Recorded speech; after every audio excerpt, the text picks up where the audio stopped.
क्या नाम है बहन जी आपका? मेरा नाम भारती है। बहन जी कहाँ से आए हैं आप? मैं फरीदाबाद से आई हूँ, हरियाणा। बहन जी क्या काम करते हैं आप? मैं सॉफ्टवेयर इंजीनियर हूँ। प्रेजेंटली मैं गुड़गांव में जॉब कर रही हूँ। बहन जी संत रामपाल जी महाराज की शरण में आने से पहले आप कौन सी भक्ति करते थे? संत रामपाल जी महाराज जी की शरण में आने से पहले हम सभी प्रकार की भक्ति करते थे। जैसे भी जो बता देता था उसे ही फॉलो करते थे। घर में जो भी ट्रेडिशंस कल्चर्स चल रहे थे उसे ही आगे चलाए जा रहे थे। कोई बोलता था मंदिर चले जाओ, फास्ट रख लो, मंडे का व्रत रखो, शनिवार को शनिदेव पे जाके तेल चढ़ाओ, और गुरुद्वारे चले जाओ, चलिया रख लो, पीर की दरगाह पे चले जाओ। तो जैसा जो बताता था हम उसे ही फॉलो कर रहे थे, बट उससे हमें कोई सेटिस्फैक्शन नहीं था, कोई लाभ भी नहीं हो रहा था। हमें लग रहा था जैसा जो बता रहे हैं हम वही कर रहे हैं, but whether it is right और wrong, this was a question and it was totally unanswered. कुछ नहीं पता था हमें इसके बारे में, बट जैसा चल रहा था हम उसे ही फॉलो कर रहे थे। That's it. बहन जी संत रामपाल जी महाराज की शरण में आप कैसे आए? Actually it is past 8 years back हमारी फैमिली की कंडीशन बहुत ज़्यादा ही ख़राब थी। मेरे फादर का टोटल बिजनेस लॉस हो चुका था और हमारे पास खाने को पैसे नहीं थे। Even I was in 10th standard that time, और हमारे फादर के पास हमें एजुकेशन के लिए भी, अच्छी एजुकेशन दिलाने के लिए भी पैसे नहीं थे। तो उस समय फादर ने लोन लिया और हमें जैसे तैसे पढ़ाया, और उस समय हम जो भी भक्ति कर रहे थे उस समय कोई रिजल्ट्स नहीं मिल रहे थे। और उसके बाद फिर 2 साल ऐसे ही बीत गए। हम परमात्मा की खोज करते रहे, बट कहीं से कुछ रिजल्ट्स नहीं निकले। इट वॉज टोटली नील। 2 साल बाद मेरे फादर के एक फ्रेंड हैं, वो हमारे घर आते जाते रहते थे। वो ऐसे ही भगवान की चर्चा होती रहती थी कि परमात्मा कैसे हैं, कहाँ हैं, बट हमें कुछ पता नहीं चलता था। हमें लगता था कि परमात्मा शायद निराकार हैं इन फॉर्म ऑफ लाइट, कि वो साकार हैं, तो वो कहाँ हैं, हमारे दुखों का निवारण क्यों नहीं कर रहे। हम परमात्मा की हर तरफ से कोशिश कर रहे हैं हम उन्हें पाने की, हम हर तरीके से उनकी पूजा भी कर रहे हैं, तो फिर हमें क्यों नहीं रिजल्ट्स मिल रहे हैं, हमारे दुख क्यों नहीं कट रहे हैं। तो हमारा ये क्वेश्चन, हमें ऐसा लगता था कि हम दुखों में ही जी रहे हैं, सुख क्यों नहीं आ रहे। अगर परमात्मा है तो हमें सुख दे, वो दुख हमें दुखों में क्यों रख रहा है ऐसा। तो फिर 2 साल ऐसे ही बीत गए, तो पता चला 2008 की बात है ये। उस समय परमात्मा जेल में थे ड्यू टू करोथा कांड, और उस समय फरीदाबाद में ही सत्संग चलता था, परमात्मा का CD में चलता था। तो मेरे फादर वहाँ सत्संग सुनने गए, तो उन्हें कुछ समझ नहीं आया, बट यही पता चला कि ये ज्ञान कुछ डिफरेंट है। तो उन्होंने ये बताया कि वहाँ बंदी छोड़ सदगुरु रामपाल जी महाराज वहाँ सत्संग करते हैं, तो वो शास्त्र दिखाते हैं, वो ग्रंथ दिखाते हैं, बाइबल, कुरान, गीता, देवी भागवत, सारे ग्रंथ वो खोल के दिखाते हैं कि उसमें क्या सही है, क्या गलत, आप क्या कर रहे हैं और हमें क्या करना चाहिए। तो हमें लगा ये कुछ डिफरेंट है। तो हमारे फादर घर आए, उन्होंने ये सब बताया। तो कुछ दिनों बाद परमात्मा जेल से वापस आ गए थे, तो परमात्मा से हमारे फादर सिर्फ दर्शन के लिए ही गए वहाँ पर, कि देख के आते हैं कि वहाँ क्या है ऐसा। तो जब पापा वापस आए दर्शन करके, तो उन्होंने बताया कि मैं परमात्मा से नामदान लेके आ गया हूँ। तो हमें उन्होंने बताया कि परमात्मा नाम देते हुए ऐसा बताते हैं कि आपके 4 महीने में ऐसे ठाट हो जाएंगे, अगर आप सही से भक्ति करेंगे और मर्यादा में रहेंगे तो आपको कोई दुख नहीं आएंगे। तो हमें ये थोड़ा डिफरेंट लगा कि कोई संत ऐसे इतनी चैलेंज के साथ कैसे कह सकता है। और हम उस समय इतने दुख में थे कि हमें तो अपने दुखों का निवारण करना था, जैसे तैसे हमारे दुख कटे। हमें तो ज्ञान के बारे में कुछ पता ही नहीं था।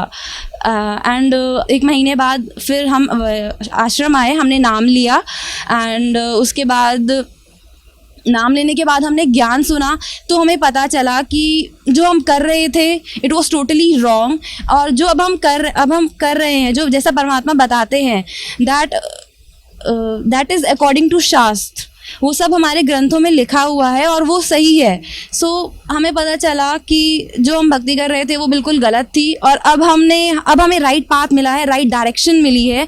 अगर हम इसे फॉलो करेंगे तो शायद हमारे दुख तो दूर होंगे ही, बट हमें मोक्ष का रास्ता भी मिलेगा। हमें पता चलेगा कि मतलब हम हमेशा इस दुनिया में आते हैं, हम बर्थ लेते हैं, फिर हम इस दुनिया में रहते हैं और फिर हमारी डेथ हो जाती है, but this cycle of birth and death it's going on and on, there is no solution for this. तो हमें मोक्ष का रास्ता मिला, हमें पता चला कि मतलब सिर्फ इस ज्ञान से सिर्फ हमें हमारे दुख ही नहीं कटेंगे बट हमें मोक्ष भी मिलेगा। मैं जी परम संत सदगुरु रामपाल जी महाराज से नाम उपदेश लेने के बाद आपको क्या लाभ मिला? बंदी छोड़ सदगुरु रामपाल जी महाराज की शरण में आने से हमारे सारे दुखों का निवारण हो गया। हमारी फैमिली में जितना भी फाइनेंशियल क्राइसिस था सब सॉर्ट आउट हो गया। जो भी हेल्थ इश्यूज थे, मेंटल प्रेशर हो गया था इतना सारा, सब सॉर्ट आउट हो गया। सारी जो लाइफ में टेंशन थी सब दूर हो गई। एंड उसके बाद मेरी लाइफ में परमात्मा ने इतनी दया बख्शी है हमारी फैमिली के ऊपर। इवन मेरी लाइफ में हमें लगता है कि परमात्मा हर क्षण हमारे साथ थे। इवन हमने जब नामदान नहीं लिया था तो भी परमात्मा हमारे साथ थे। परमात्मा कहते हैं कि मैं ही तीनों लोकों में आके अपने बच्चों का पालन पोषण करता हूँ, and that totally fits on us. Why? Because before taking namdan, there was a case. My father went to an astrologer. He said that after seeing that janam patri, he said that you should not even have food to eat. But at that time we were eating, we were getting the best education also. And तो हमें लगा, और उन्होंने ऐसा बोला कि आपको कोई शक्ति संभाल रही है, ये मैं भी नहीं जानता कि वो कौन सी शक्ति है। और हमने नामदान लेने के बाद हमें ये चीज़ पता चली कि वो सदगुरु रामपाल जी महाराज ही थे जो पूर्ण परमात्मा कबीर साहिब के रूप में इस धरती पर आए हुए हैं, और वो ही हमें तब संभाल रहे थे। तो एंड बिफोर टेकिंग नामदान there was one other case. हम गुरुद्वारे जाते थे तो हम एक शब्द सुनते थे। वो शब्द था कि आप कि श्वासों की माला से मैं सिमरूं तेरा नाम। तो वो अब जब हमने नामदान लिया, सेकंड नामदान जब लिया सतनाम, तब हमें पता चला कि वो श्वासों की माला थी क्या।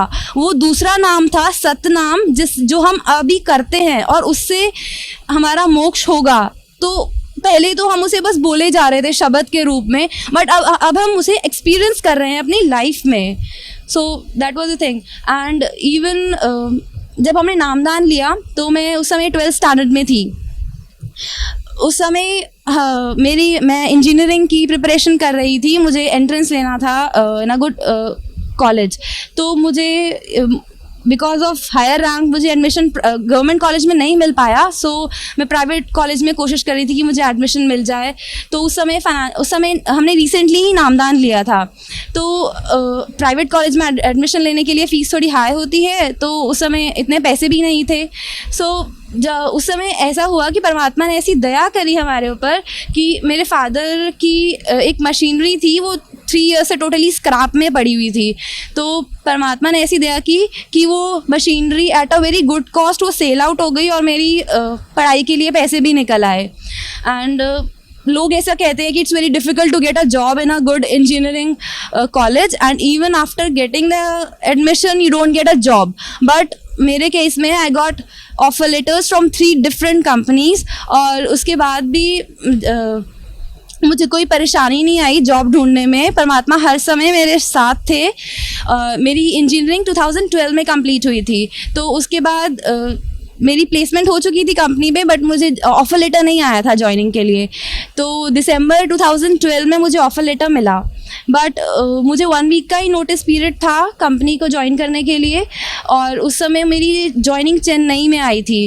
तो मुझे ऐसे लगा कि it's just 1 week and I have to make all the arrangements and it's too difficult for मी।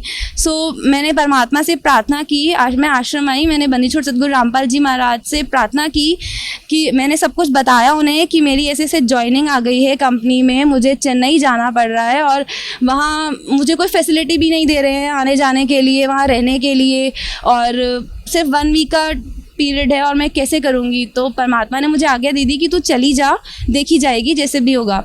तो मुझे अंदर से लग रहा था कि मैं परमात्मा को छोड़ के इतनी दूर कैसे जाऊँ चेन्नई में, where it is too difficult to survive for north Indian people. So मैंने पूरी तैयारी कर ली थी। मुझे जिस दिन फ़्लाइट बोर्ड करनी थी उससे 1 दिन पहले ही मुझे कंपनी से मेल आया कि your joining has been postpone. तो मुझे एक तरफ इतनी खुशी हुई कि मतलब इसमें परमात्मा की ऐसी क्या लीला है, परमात्मा क्या कर रहे हैं और मुझे कुछ समझ नहीं आ रहा था। एक तो मैं बहुत खुश थी कि चलो मुझे तैयारी करने के लिए भी टाइम मिल गया and in that mean while मुझे एक और कंपनी से भी ऑफर लेटर आ गया विद इन फ्यू वीक्स कि आप इंटरव्यू के लिए आ जाइए। आप मेरा वहाँ भी परमात्मा की दया से इंटरव्यू क्लियर हो गया, बट उसमें एक कंडीशन थी कि आपको पैसे देने थे and it was a huge amount, 45,000 का अमाउंट था और वो मुझे पे करना था फॉर द ट्रेनिंग। बट मुझे ऐसा लगा कि इतना वर्थ नहीं है पे करना, बट मुझे लगा कि इंस्टॉलमेंट्स में देना है तो चलो ठीक है दे देंगे। परमात्मा ने अगर इट्स बेटर कि हम चेन्नई जाने से बेटर है कि मैं घर के पास ही यही जॉब कर लूँ, तो परमात्मा की दया से मैंने वहाँ मुझे जॉइनिंग 28 जनवरी की जॉइनिंग मिली, 28 जनवरी 2013। और उसके बाद मैंने उनको पोस्ट डेटेड चेक दे दिया था अपनी इंस्टॉलमेंट का कि आप ट्रेनिंग का ये फ़ीस ले लीजिए। बट मीनवाइल उस समय परमात्मा मेरे लिए क्या कर रहे थे मुझे खुद समझ नहीं आ रहा था।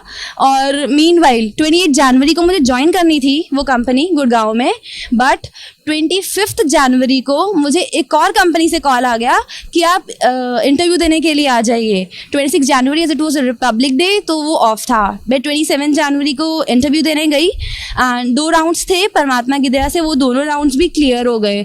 और 28 जनवरी को उन्होंने कहा कि आप नेक्स्ट 2 राउंड और हैं तो आप उनके लिए आइएगा। So instead of going for that company इन गुड़गांव मैं इंटरव्यू देने चली गई। मुझे लगा शायद परमात्मा ही इसमें कुछ और अच्छा कर रहे हैं मेरे लिए, तो मैंने नेक्स्ट 2 राउंड्स दिए उस दिन, तो फिर मेरे वो दोनों राउंड्स भी क्लियर हो गए। परमात्मा ने इतनी दया करी मुझ पर और वो दोनों राउंड्स क्लियर हो गए। उसके बाद भी परमात्मा ने कहा 45,000 का जो मेरा खर्चा हो रहा था वो भी बचा दिया। और उसके बाद उन्होंने 2 महीने के लिए ट्रेनिंग के लिए भेजा बैंगलोर। मैंने परमात्मा से प्रार्थना करी कि मुझे कंपनी ट्रेनिंग के लिए बैंगलोर भेज रही है और उन्होंने कहा है कि वो बाद में आपको आपकी प्रेफर्ड लोकेशन दे देंगे, तो शायद मैं वापस गुड़गांव आ सकती हूँ। तो फिर मैंने परमात्मा से आज्ञा ली। परमात्मा ने कहा कि चली जा, तो मैंने 2 महीने बैंगलोर में ट्रेनिंग करी and and it was a good company which I got in Gurgaon, और उससे बहुत बेटर थी। मुझे सारी फैसिलिटीज़ भी मिली, इवन आने जाने का एयर फेयर, वहाँ रहने का अकोमोडेशन एंड ट्रांसपोर्ट। तो मैं उस समय परमात्मा का इतना धन्यवाद कर रही थी, मैं बयान नहीं कर सकती उस समय मैं किस टाइम पीरियड से गुजर रही थी। परमात्मा हर क्षण मेरे साथ थे और मेरी जीवन में जो भी रुकावटें आ रही थी वो सब बिल्कुल दूर करे जा रहे थे। और मुझे लग नहीं रहा था कि मतलब ये कोई आम इंसान कर सकता है ये सब चीज़ें। मतलब बंदी छोड़ सतगुरु रामपाल जी महाराज इज़ ट्रू गॉड। वो इस धरती पर आए हुए हैं हमें इस काल के जाल से निकालने के लिए। और इवन आफ्टर कि जब मैंने ट्रेनिंग के दौरान मुझे कभी नहीं लगा कि मैं अकेली हूँ और परमात्मा हर क्षण मेरे साथ थे। एंड इवन जब मेरी ट्रेनिंग ख़त्म हो गई तो उन्होंने कहा कि आपको हैदराबाद जाना है, प्रोजेक्ट आपको वहाँ एलोकेट हुआ है। बट मैंने मन परमात्मा को प्रार्थना की कि प्लीज़ आप मुझे अपने पास बुला लीजिए और मुझे कहीं यहीं पास में ही जॉब मिल जाए। एंड मैंने अपने फादर को, मैं उस समय बैंगलोर में थी, तो मैंने अपने फादर को बोला कि आप आश्रम में परमात्मा को प्रार्थना कर दीजिए कि ऐसे हैदराबाद प्रोजेक्ट मिल रहा है तो गुड़गांव हो जाए। तो फिर नेक्स्ट डे ही मुझे कंपनी से दोबारा कॉल आ गया कि ठीक है, आपका सेम प्रोजेक्ट हैदराबाद में जो है वो गुड़गांव में भी है, तो आप गुड़गांव जा सकते हैं। And at that time I can't tell you the feeling which I had in me. It was totally कि ऐसा कोई आम इंसान नहीं कर सकता। मतलब परमात्मा ही है जो ये सब कुछ कर सकते हैं। अपने बच्चों को वो यहाँ बचाने आए हुए हैं इस काल के जाल से। मतलब हम जितने भी दुविधाओं में फंसते हैं तो परमात्मा ही है जो हमें बचाते हैं। मैं जी, you are calling Sant Rampal ji Maharaj as a परमात्मा, और even though you are calling is a real god, तो can you prove Sant Rampal ji Maharaj is a real god, Sant Rampal ji Maharaj is अ परमात्मा? यस, बिकॉज मैंने अपनी लाइफ में सब कुछ किया बिफोर टेकिंग नामदान। मैंने सारी पूजाएं करी, जितने भी देवी देवता जो बताते हैं नॉर्मली, ब्रह्मा विष्णु महेश, आप इन सब की पूजा कीजिए। तो ये सब तो, ये जैसा भी बताया गया, ये सब तो ग्रंथों में लिखा ही नहीं हुआ है कि इनकी पूजा करनी है। बिकॉज जो भक्ति हम अभी कर रहे हैं, it's not according to the shastra, it's not, we are not following the right principles and the right religious things that we should follow. It's not written in the granth, so if we will do that, we will not get the right results. And जो भी मुझे लाभ हुए हैं अभी तक, तो वो कोई आम संत नहीं कर सकता। और बंदी छोड़ सदगुरु रामपाल जी महाराज ही पूर्ण परमात्मा हैं, जो इस धरती पर आए हुए हैं हमें बचाने के लिए इस काल के जाल से। yes of course, बंदी छोड़ सदगुरु रामपाल जी महाराज is only the true God. Why? Because it's totally defined in our Granth, in Ved, in Bible, in Quran, in Guru Granth Sahib. It is totally defined that Poorn Paramatma Kabir Sahib is the real God. We can see all the satsangs, all the